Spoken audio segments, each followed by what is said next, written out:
Hello, beautiful ones. Welcome to the March energy update for the ascending collective of lightworkers and healers who are here to be the change while the world is in chaos and flames. Oh my goodness, the energy of March is pretty intense.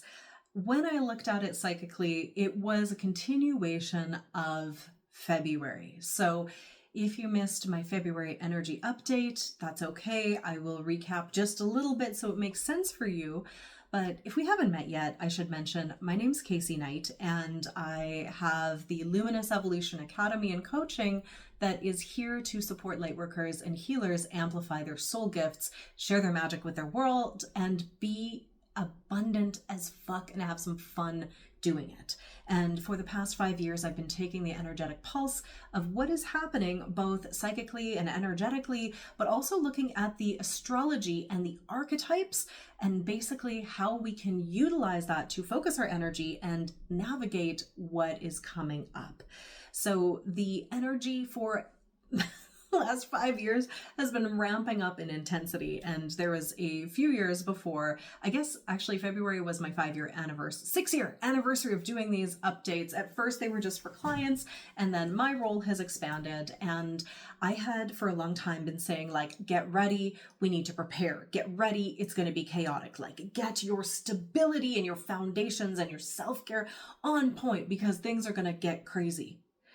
We're in the crazy now. We're in it. There is so much light just coming to the planet and being blasted from the planet and being emitted from the hearts of all these beautiful awakened souls that the stuff that's not made of truth is being disclosed, right? Like we are seeing the deconstruction in real time of all of the stuff that's not aligned with where we're going. And I am all about the co-creative energy that we are here to share on the planet. Like the whole new earth thing that I do talk about, it's not some flip of a light switch where everything is just gonna magically be better. It is this process that is coming through us from our embodiment and our aligned actions. And I really want to support the people that are light bringers, the people who see the darkness and they decide to be the light.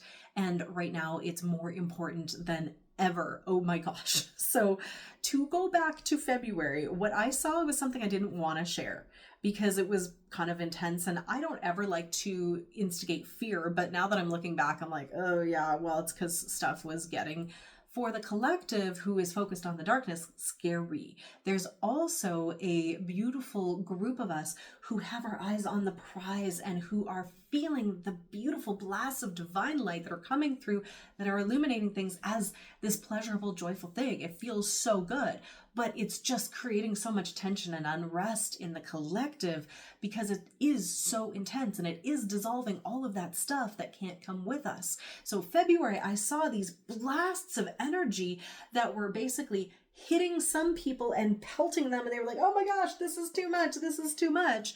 But then there were other people, and truly it's the people who have been really doing in the work, who have been putting in the stuff to be prepared to guide the people who aren't quite there yet.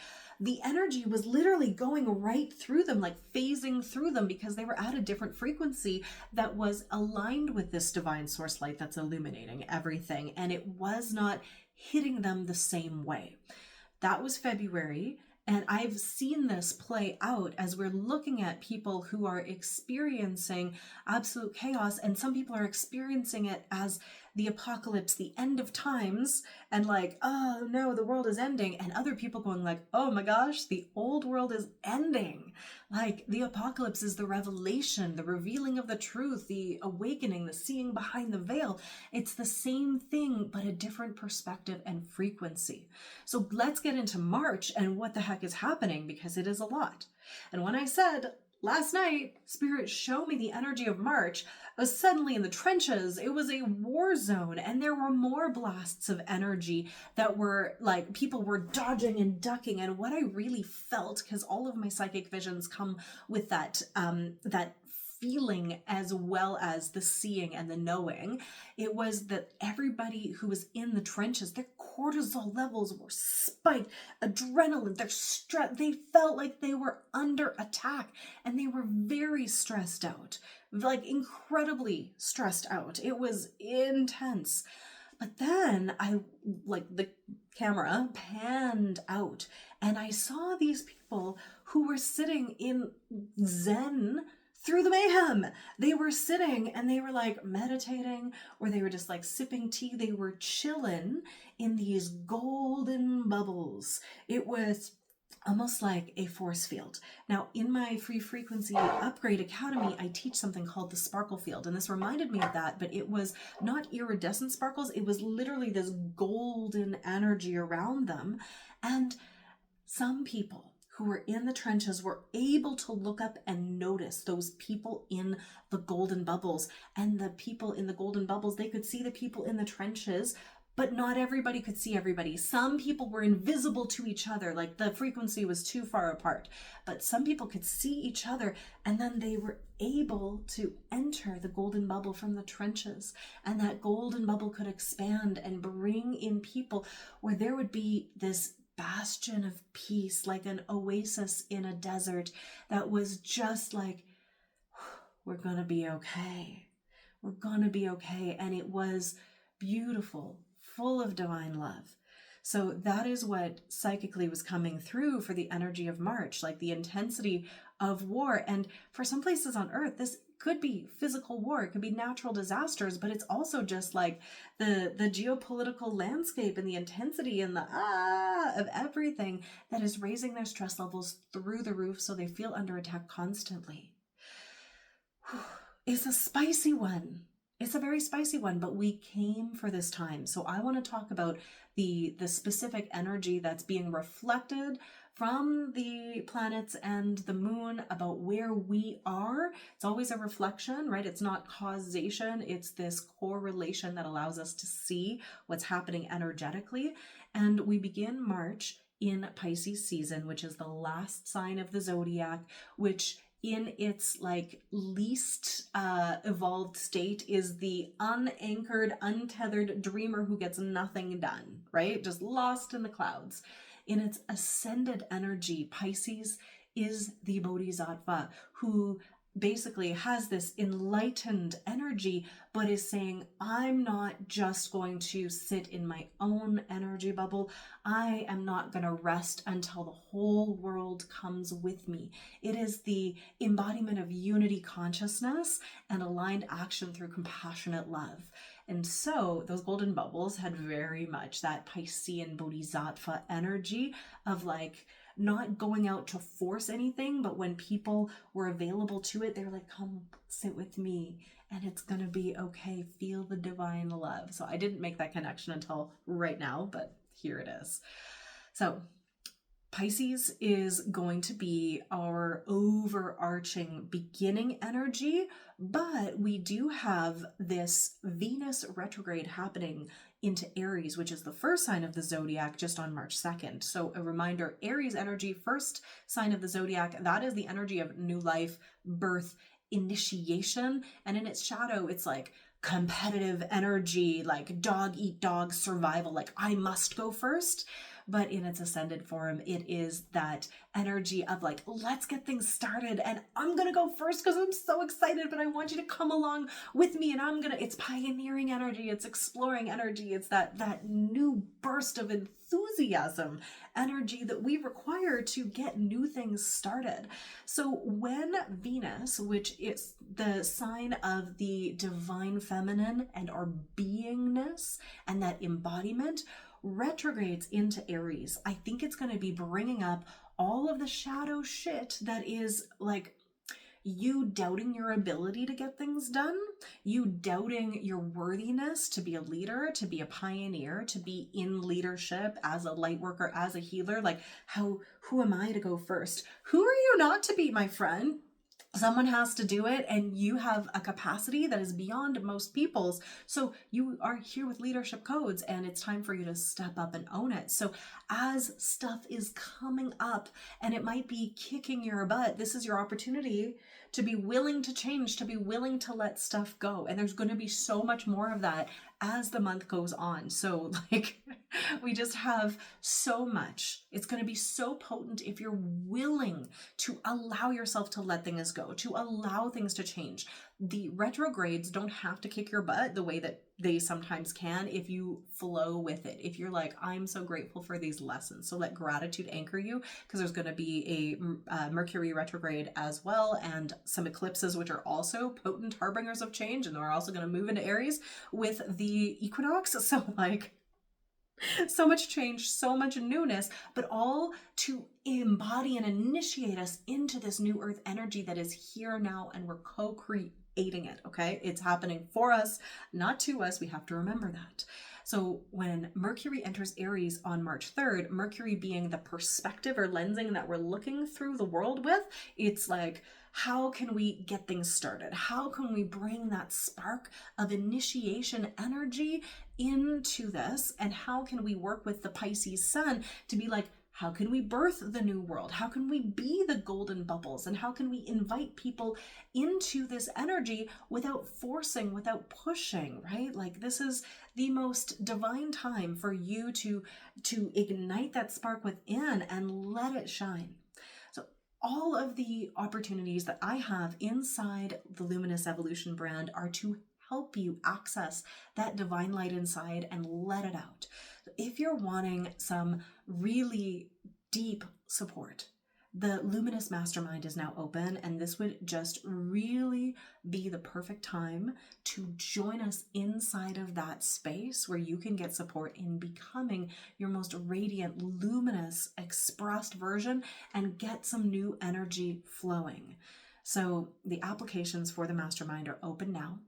I'll tell you more about that at the end, and some other opportunities that I have for you to go deeper into your soul work. Now, there is a full moon lunar eclipse in Virgo on March 14th. What does that mean? It means we are entering into the eclipse wormhole, and it's a blessedly short one this time. So the time between eclipses or through eclipse season is only like 2 and a little bit of weeks, thankfully, because it's going to be intense. Sometimes it's like a month or more. And this is going to be your opportunity to do some quantum leaping should you choose. So full moon in Virgo is going to be highlighting and illuminating for you what shadow aspects of Virgo that you need to let go of. So Virgo in its shadow aspect is like the anal retentiveness and the perfectionism that can be paralyzing and very judgmental, like this isn't good enough, I'm not good enough, it has to be like this. Virgo in its ascended form is this really sacred priestess energy with attention to detail, because the details do matter. The details bring vividness and aliveness, but not to be so like absolutely stifled by them, but rather like, how can we bring the sacredness into the mundane work of our day-to-day, of our divine work, of our divine service. So the full moon is going to bring up anything that needs to be released, anything that needs to be let go of. So whatever perfectionism is still lingering in you that's keeping you from stepping into your leadership, your next level vision, your highest dreams, you can let go of. And because it's also the eclipse, it's like triply potent. So if you're a light worker and a leader, you cannot let that desire to be better than you are right now stop you from getting started. We have to remember that we get to perfect things and fine tune them on the way. And if you don't know where to start, just start, and the clarity will come through the movement and through the action, because the piece around feeling like we don't know how is what holds us back, because we can't do it perfectly. Let me tell you, you're good enough. It doesn't have to be better than it is right now to get things started. So Mercury, after that eclipse, is going to retrograde on March 15th. I really just want you to not panic and just slow down and be in flow. Slow down and let things arise and let them go. Double check. Just be very gentle with yourself, your community, your relationships.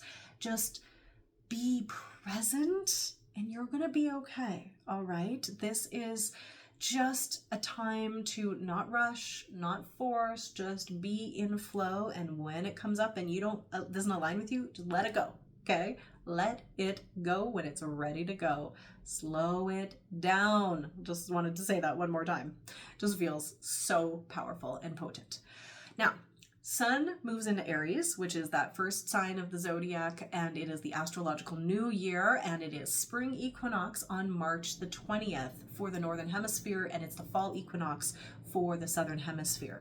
So normally, totally a time for like bold, inspired action and getting things done and la la in our minds, right? It's actually this time of like equanimity and balance and a equal day and night. So this is the perfect time to actually pause. High holy days on the solstices and equinoxes. So take a little bit of time to go, everything is in balance, right? Internally, and that can be reflected externally for a moment. Tuning in to removing judgments and just being in this allowing energy, and remembering that when things are new, they don't just go full steam ahead out of the gate, right? It's usually baby steps. It's a little sprout. It's the first breaths, the first bits of grass peeking out from the snow. If you're where I live, it might be longer than that, but it is melting now. So remember that baby steps are still profound. When a baby takes its first steps, we celebrate. We're like, oh my gosh, you're walking, even though they're teeny tiny itty bitty steps. But it doesn't have to be big. We're going to start that Aries energy and that initiation energy, and then it's going to keep going and growing as we move through. And we wind up on March 29th with the new moon in Aries, and that's when it's like double initiation and things feel like they're going to start to speed up, because it is also a partial solar eclipse, which gives us the end of that wormhole that started with the full moon in Virgo lunar eclipse. So we're being spit out the end of the wormhole, and then we can really like land, shake it off, see where we're at, reevaluate, and go, okay, what aligned actions can I take to bring my new earth vision into fruition? Like, what do I need to do? Who do I need to become? And there are all of these pieces that are going to feel like they're fresh and new and full of potential. And that's going to be highlighted even more when at the end of March, on the 30th, we have one of our outer planets, Neptune, move into Aries. And this is the end of a 165-year cycle for Neptune and the beginning of a new one. So this is new energy on steroids. This is like Pluto moving into Aquarius back a few months ago, where things started to shift and change. So it's going to speed up the destruction or dissolving of the old. I know it doesn't feel good. It's hard to live through, but it's also very exciting when you're looking through the lens, like that Mercury in Aries, right? Like through the lens of, we're getting some new energy, thank goodness, because it's about freaking time. But this is the time to be thinking about bold innovation. Like, it's really this new earth energy. It's connected to creativity, to spirituality. This is going to be so good, but it might come with what we might perceive as bad, because it's going to be destroying the things that are not in alignment with that are very old energy, right? And it's going to be intense, but it is the perfect time to really personally declare that you are going to be part of this change. You are not going to watch it. You are not just going to witness it. You are going to be the freaking change that you want to see in the world, right? So this is an intense month. You were born for this. And if you would like more support, you can join me inside the Luminous Evolution Mastermind, where I can support you as a new earth leader in bringing your light to this world and expanding the magic that you have within you. We also are dropping an opportunity for you to play with some of your money and abundance mindset stuff as well, because part of this creation of the new earth means playing inside the old systems like money until we don't need them anymore, right? The golden future that I remember and many people remember that we are moving towards, it's brighter than we could even imagine. Like, there's no money, but we're not there yet. And the spiritual entrepreneurs, the heart-centered leaders, are the ones who are on the forefront of being able to utilize wealth and abundance in a way that really supports the shifting and transition of society. And there's so many people already doing that. And I want you to have the tools to do that as well. And I've been noticing in my clients and students that there are some old paradigm programs and beliefs that are still sticky in the field, in the subconscious, and we want to highlight those for you. So I do have another free opportunity to dive into some old paradigm money beliefs that are keeping you from truly accessing the power of creation that you have inside of you to really expand your light, expand your impact, make the money you need to make to amplify the vision that you have for this new world. So you can check that out with the link below. And if you are ready for the kind of support that is going to really help you with your beingness and your business, the applications for the mastermind are below as well. I want you to know you have got this. I believe in you. Take time to rest. Take time to nourish yourself. Self-care must be dialed up to like 10 times what we have done in the past so that you can handle the high frequency light that's coming in. The octave that we have jumped into is very disruptive to the body's electromagnetic system as well as your cells if you are not constantly replenishing it and refueling it. So please check out my free frequency upgrade academy if you need some tools to support that, or connect with me for more resources. I am sending you so much love and just thank you for being here at this incredible time. We've got this. We're doing it. It's not easy. It's like the new world is crowning. There's a ring of fire. It's not pleasant. And also, it's for a purpose. So thank you for co-creating with me. I am sending you so much love, and I will talk to you soon. Bye, babies.